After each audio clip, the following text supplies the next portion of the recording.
काका इकडे काय रे मला आमदार व्हायचंय. आमदार?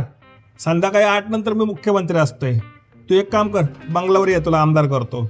अरे जिंदगीत जरा सिरियस वाग. मला सांग काय करायचे ते. जेवढं तुझं वय आहे ना तेवढा आमदाराचा कालावधी असतोय. आधी मोठा हो, मग त्याच्यानंतर मग काय 4 मित्र आण, 8 बॅनर लाव, पक्षाचं तिकीट घे, पैसे वाटाने हो आमदार.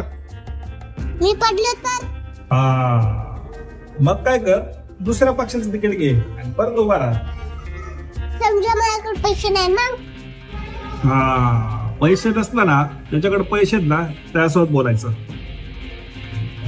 म्हणजे पैसे पाहिजे. तेच, पैसे असले गरज नाही परत कुणाची. हो इथं का बसलाय? तांदळाच्या डब्यात मला 2000 रुपये सापडले. खेलेगा खिलाड़ी और साफ रहेगा, बाप तो बाप रहेगा.